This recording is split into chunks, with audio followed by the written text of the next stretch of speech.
नमस्कार, मैं चुनचुन और आप देख रहे हैं झारखंडी हिंदी न्यूज। तो चलिए जानते हैं आज की सभी महत्वपूर्ण खबरों को। आज की पहली और बड़ी खबर की बात करें तो अब दिल्ली में होगी G20 शिखर सम्मेलन। स्वामी ने पीएम मोदी पर कसा तंज, पाक और चीन से डर गया 54 इंच का सीना। भारत में अगले साल G20 सम्मेलन होना है। इसके लिए पहले कहा जा रहा था कि जम्मू कश्मीर में आयोजित होगा। कश्मीर का नाम सामने आते ही पाकिस्तान ने इस पर विरोध जताया था और उसके सपोर्ट में चीन भी उतर गया था। अब कहा जा रहा है कि G20 मीटिंग श्रीनगर के बजाय दिल्ली में होगा। इस जानकारी के सामने आने पर बीजेपी नेता सुब्रमण्यम स्वामी ने अपनी ही सरकार पर तंज कसा है। पीएम मोदी पर तंज कसते हुए स्वामी ने कहा कि पाक और चीन से 54 इंच का सीना डर गया है। उन्होंने ट्वीट कर कहा, G20 मीट पर मोदी सरकार ने कमर कस ली है। पहले यह घोषणा की गई थी कि यह जम्मू कश्मीर के श्रीनगर में आयोजित किया जाएगा, फिर चीन पाकिस्तान ने विरोध कर दिया। अब मोदी सरकार ने पलटी मारी और अब दिल्ली में G20 मीटिंग आयोजित करने का फैसला किया है। अगली बड़ी खबर की बात करें तो फेमिना मिस इंडिया की टॉप 31 में पहुंची राज्य की पहली आदिवासी महिला रिया तिर्की। राज्य की पहली आदिवासी महिला रिया तिर्की फेमिना मिस इंडिया के फाइनल राउंड में पहुंच गई है। रविवार से शुरू हुए इस प्रतिष्ठापूर्ण प्रतियोगिता में रिया झारखंड का प्रतिनिधित्व कर रही है। मुख्यमंत्री हेमंत सोरेन ने रविवार को ट्वीट कर रिया को बधाई देते हुए कहा कि यह गौरवशाली क्षण है। रिया तिर्की को झारखंड की ओर से बहुत बहुत शुभकामनाएं। अगली बड़ी खबर की बात करें तो सिंगल यूज प्लास्टिक बैन का रियलिटी चेक। लोग घरों से थैला लेकर पहुंच रहे बाजार। सिंगल यूज प्लास्टिक बैन है। प्लास्टिक का उपयोग अब किसी भी रूप में किसी को भी नहीं करना है। 1 जुलाई से पूरे देश के साथ साथ झारखंड में भी सिंगल यूज प्लास्टिक का पूर्ण रूपेण रोक लगा दी गई है, जिसके मद्देनजर राजधानी के विभिन्न चौक चौराहों पर प्लास्टिक में सामान देना या लेना साफ मना कर दी गई है। राजधानी रांची की बात करें तो कई ऐसे चौक चौराहे जहाँ पर लोग अब प्लास्टिक का उपयोग करते नहीं दिख रहे हैं। राजधानी के प्रसिद्ध बाजार हरमू में हर शाम बाजार से सब्जी लेने आए लोग अपने साथ झोला लेकर आए थे। वहीं जिनके पास थैला नहीं था वह बाजार से पहले झोला खरीदते हैं, फिर सामान खरीदते नजर आ रहे हैं। अगली बड़ी खबर की बात करें तो द्रौपदी मुर्मू झारखंड आ रही, यशवंत सिन्हा अटक गए। राष्ट्रपति बनने की रेस तेज। एनडीए की राष्ट्रपति पद की उम्मीदवार और राज्य की पूर्व राज्यपाल द्रौपदी मुर्मू सोमवार को झारखंड पहुंच रही है। वे झारखंड में एनडीए सांसदों और विधायकों के साथ औपचारिक बैठक करेगी। द्रौपदी मुर्मू इस दौरान झारखंड मुक्ति मोर्चा सुप्रीमो शिबू सोरेन और राज्य के मुख्यमंत्री हेमंत सोरेन से भी शिष्टाचार मुलाकात करेगी। हालांकि द्रौपदी मुर्मू के आने की अधिकृत पुष्टि नहीं हुई है। इधर विपक्ष के साझा उम्मीदवार यशवंत सिन्हा के भी अगले सप्ताह आने की बात कही जा रही है। अगली बड़ी खबर की बात करें तो द्रौपदी मुर्मू के बढ़ते समर्थन के बीच वोटों के फासले घटाना भी यशवंत सिन्हा की चुनौती। सत्ता पक्ष और विपक्ष खेमे की धुरी से अलग अपनी सियासी राह पर चलने वाले कई अहम क्षेत्रीय दलों ने राष्ट्रपति चुनाव को लेकर अपना पत्ता खोल दिया है और जो चुप है माना जा रहा है कि उनका पलड़ा शायद एनडीए उम्मीदवार द्रौपदी मुर्मू की ओर झुकेगा। ऐसे में विपक्ष में साझा उम्मीदवार यशवंत सिन्हा के लिए अब लड़ाई जीत की नहीं बल्कि वोटों का अंतर कम करने की है। एनडीए से बाहर होने के बावजूद अकाली दल ने मुर्मू के पक्ष में वोट करने का ऐलान कर सिन्हा की चुनौती और बढ़ा दी है। अगली बड़ी खबर की बात करें तो हेमंत सोरेन के साथ भाजपा सरकार, अटकलों पर बाबूलाल ने कह दी बड़ी बात। झारखंड में पक रही ये खिचड़ी। महाराष्ट्र में उद्धव ठाकरे सरकार के पतन के बाद झारखंड में हेमंत सोरेन की अगुवाई वाली झामुमो कांग्रेस राजद गठबंधन की सरकार को लेकर रोज रोज नई अटकलें लगाई जा रही है। कहीं झारखंड में भाजपा की अगुवाई वाली नई सरकार बनाने के कयास लग रहे हैं तो कहीं हेमंत सोरेन की भाजपा से नजदीकियां बढ़ने और बीजेपी गठबंधन वाली एनडीए सरकार बनाने की हवा भी उड़ाई जा रही है। हाल के दिनों में केंद्रीय गृह मंत्री अमित शाह से हेमंत सोरेन की मुलाकात के बाद झारखंड की सियासत गर्म है। इधर संयुक्त विपक्ष के राष्ट्रपति पद के उम्मीदवार यशवंत सिन्हा से किनारा करने और एनडीए उम्मीदवार द्रौपदी मुर्मू के समर्थन के खास इशारों के चलते भी इन राजनीतिक अफवाहों को बल मिला है। संकट में घिरे हेमंत सोरेन और भाजपा के बीच पक रही नई खिचड़ी को लेकर कांग्रेस भी असमंजस में है।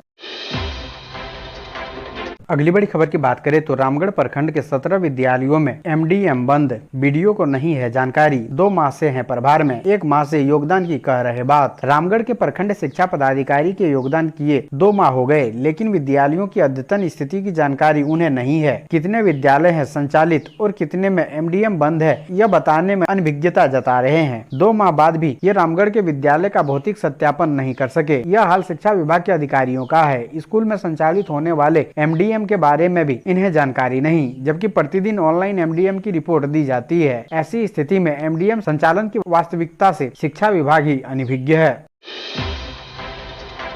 अगली बड़ी खबर की बात करें तो झारखंड के 14,000 से ज्यादा कृषक मित्र आंदोलन पर, कहा महज कमीशन से घर नहीं चलता। झारखंड के 14,000 से ज्यादा कृषक मित्र पिछले 13 दिनों से मानदेय की मांग को लेकर राजधानी में आंदोलन कर रहे हैं। यह धरना प्रदर्शन कृषि मंत्री बादल पत्रलेख के हिनू स्थित सरकारी आवास के बाहर चल रहा है। हर दूसरे दिन अलग अलग विधानसभा क्षेत्र से कृषक मित्र धरना स्थल पर पहुंचकर अपनी मौजूदगी से सरकार तक अपनी मांगों को पहुंचाने का प्रयास कर रहे हैं। कृषक मित्रों की मांग है कि वह कृषि विभाग, सहकारिता विभाग और मत्स्य विभाग के साथ जुड़कर लगातार किसानों के मित्र के रूप में सरकार की योजनाओं को जमीन पर पहुंचा रहे हैं, लेकिन उन्हें भुगतान के बदले कमीशन दिया जा रहा है, जो उन्हें स्वीकार नहीं है।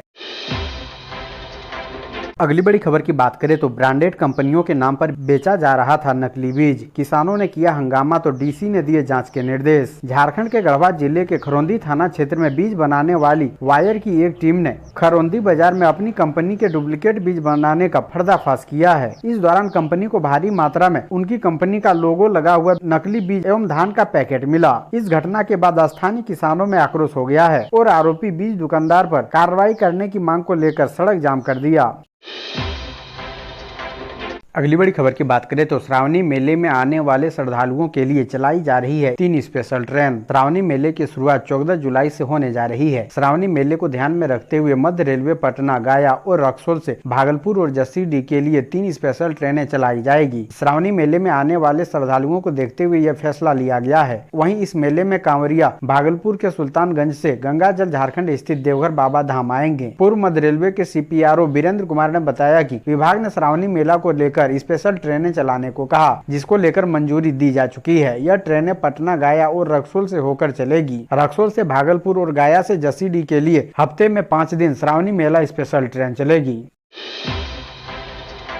अगली बड़ी खबर की बात करें तो अब हर दिन देवघर से दिल्ली के लिए मिलेगी डायरेक्ट फ्लाइट। देवघर से दिल्ली के लिए 25 जुलाई से डायरेक्ट फ्लाइट चलेगी। शुक्रवार के दिन गोड्डा सांसद निशिकांत दुबे ने इंडिगो के MD राहुल भाटिया से इस बारे में बात की। उन्होंने कहा कि देवघर से दिल्ली की डायरेक्ट फ्लाइट सेवा शुरू होने के बाद यात्रियों की संख्या बढ़ेगी। जानकारी के मुताबिक इंडिगो MD ने एक सप्ताह में दिल्ली के लिए महज 2 दिन सेवा देने की बात कही थी, लेकिन गोड्डा सांसद निशिकांत दुबे से बातचीत के बाद प्रतिदिन एक फ्लाइट देने पर सहमति दी। वहीं दिल्ली जाने के लिए टिकटों की बुकिंग एक सप्ताह बाद शुरू की जाएगी।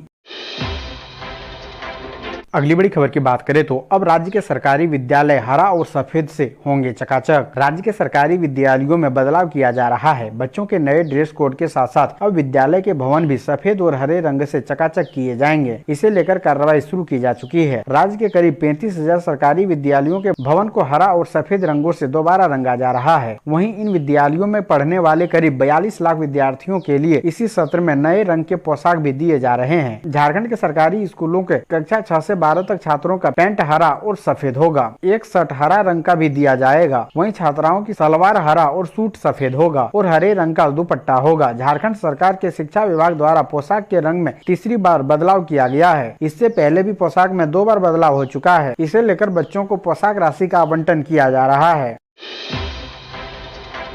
अगली बड़ी खबर की बात करें तो केंद्राधीक्षक की लापरवाही से धनबाद के 21 छात्रों का भविष्य अधर में। जैक ने इंटर के रिजल्ट पर लगाई रोक। धनबाद के 21 छात्रों का भविष्य अधर में लटक गया है। मामला PNM इंटर महाविद्यालय गोमो का है, जहां केंद्राधीक्षक की लापरवाही की वजह से इन छात्रों का रिजल्ट रोक दिया गया है। सभी छात्र कला संकाय से हैं। जानकारी के अनुसार 28 मार्च को भाषा की परीक्षा थी और इन सभी विद्यार्थियों का सेंटर केंद्र विश्व रॉकी उच्च विद्यालय गोमो में पड़ा। सभी विद्यार्थियों ने HNB तथा MUR विषय की परीक्षा दी थी, लेकिन 2 प्रश्न पत्रों के लिए 2 उत्तर पुस्तिका देने की बजाय केंद्राधीक्षक ने एक ही उत्तर पुस्तिका मुहैया करा दी थी और उसी में उत्तर लिखने का निर्देश दिया था। अगली बड़ी खबर की बात करें तो CM सोरेन आज धनबाद को देंगे 512.14 करोड़ की योजनाओं की सौगात। 174 लोगों को सौंपेंगे सरकारी नौकरी का नियुक्ति पत्र। मुख्यमंत्री हेमंत सोरेन सोमवार 4 जुलाई को धनबाद आएंगे। रणधीर वर्मा स्टेडियम में आयोजित समारोह में भाग लेंगे। समारोह में होकर योजनाओं का शिलान्यास तथा उद्घाटन करेंगे। साथ ही लाभुकों के बीच परिसंपत्ति का वितरण तथा नियुक्ति पत्र का वितरण करेंगे। जिला प्रशासन से मिली जानकारी के अनुसार मुख्यमंत्री समारोह में 350.86 करोड़ रुपए की 118 योजनाओं का शिलान्यास, 161.28 करोड़ रुपए की 106 योजनाओं का उद्घाटन तथा 18,946 लाभुकों के बीच 48.911 करोड़ रुपए की परिसंपत्तियों का वितरण करेंगे। 174 व्यक्तियों को सरकारी नौकरी व कौशल विकास योजना से नौकरी का नियुक्ति पत्र देंगे। अगली बड़ी खबर की बात करें तो जैक ने शुरू की पारा शिक्षकों के आकलन परीक्षा लेने की तैयारी। जानिए कौन लोग हो सकते हैं शामिल। झारखंड एकेडमिक काउंसिल ने पारा शिक्षक की आकलन परीक्षा की तैयारी शुरू कर दी है। इसको लेकर जैक ने झारखंड शिक्षा परियोजना से पारा शिक्षकों के प्रमाण पत्र के सत्यापन की जानकारी मांगी है। जिन पारा शिक्षकों के प्रमाण पत्र सत्यापन की प्रक्रिया पूरी हो गई है वही आकलन परीक्षा में शामिल हो सकते हैं। राज्य में कुल 61,148 पारा शिक्षक कार्यरत हैं। इसमें से 14,042 पारा शिक्षक टेट सफल हैं। टेट सफल शिक्षक आकलन परीक्षा में शामिल नहीं होंगे। 47,016 शिक्षकों को आकलन परीक्षा में शामिल होना होगा। इसमें से लगभग 25,000 शिक्षकों के प्रमाण पत्र सत्यापन की प्रक्रिया पूरी हो गई है। झारखंड शिक्षा परियोजना ने जिलों को प्रमाण पत्र सत्यापन की प्रक्रिया जल्द पूरी करने को कहा है। अगली बड़ी खबर की बात करें तो सरकारी स्कूलों में नया शैक्षणिक सत्र शुरू। इस बार 11 माह का ही होगा सत्र। अगले साल जून से शुरू होगा सत्र। राज्य के सरकारी स्कूलों में नए शैक्षणिक सत्र की पढ़ाई शुरू हो गई है। नया सत्र 1 जुलाई से शुरू होना था, लेकिन 1 जुलाई को रथ यात्रा को लेकर अवकाश होने के कारण पढ़ाई शनिवार यानी 2 जून से शुरू हुई। राज्य सरकार ने कोरोना को लेकर स्कूलों के लंबे समय तक बंद रहने के कारण पिछले शैक्षणिक सत्र की अवधि 3 माह के लिए बढ़ा दी थी। सरकारी स्कूलों में कक्षा 1 से 7 के बच्चों की वार्षिक परीक्षा 6 से 15 जून तक हुई थी। संकुल स्तर पर बच्चों की उत्तर पुस्तिकाओं की जांच होने के बाद स्कूलों में बच्चों की रिपोर्ट कार्ड देकर नए सत्र की शुरुआत की गई। हालांकि कुछ स्कूलों में अभी रिजल्ट जारी किया जाना बाकी है, फिर भी वहां भी नए सत्र की पढ़ाई शुरू कर दी गई है।